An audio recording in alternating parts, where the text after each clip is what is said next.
So I wrote about this in my intern year, and so the intern year is the first year of residency, and pretty much anybody who's going to do medicine is going to do an intern year. You need that to get your license. So one of the issues in medicine is there's a lot of machismo in medicine. The second you have an MD after your name, you don't want to be wrong, and you don't want to be perceived as weak in any sense, emotionally, intellectually, physically. There's a great stigma against that. And starting from medical school, things get extremely hard. You might be the number one student in your high school, even your college, but when you get to medical school, everybody's like you. And so that power dynamic shifts tremendously, and people react differently to it.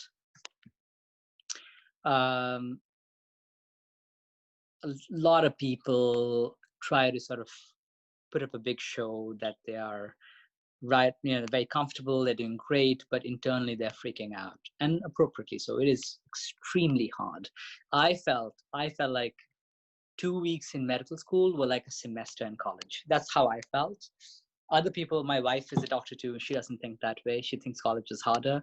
But so when I became a doctor and I was in an internship, I was constantly depressed because I felt that I was just not good enough. I was an imposter. I had the imposter syndrome. I figured, I was like, this must be a mistake. Why am I at Yale? What's happening? And then one day I just had dinner with my friend, and I told him how inadequate I felt. And he said the three most beautiful words that I've ever heard. And he said, "Dude, me too." And that's when I realized that we are in this together. We all have these vulnerabilities. We just don't express them.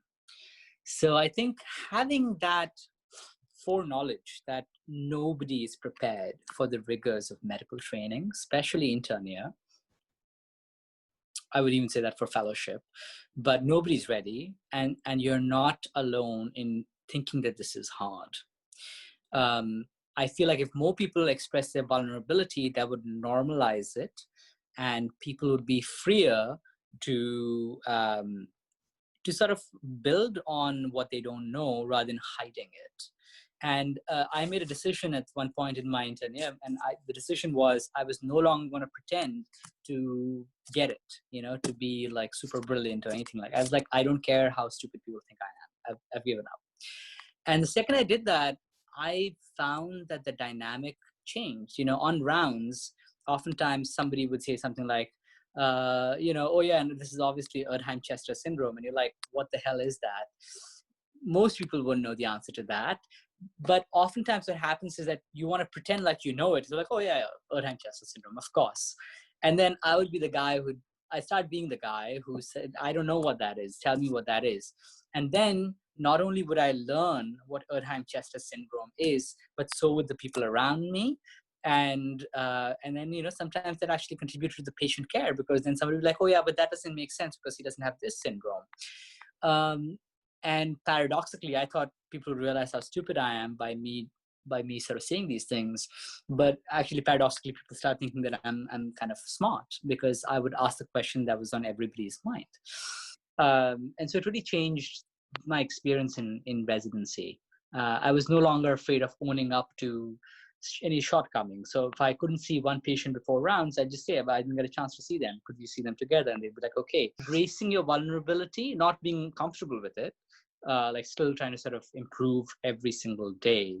I wish I had understood that much earlier, because I think I would have dealt with myself and my colleagues with much more empathy along the way if I had figured that out earlier.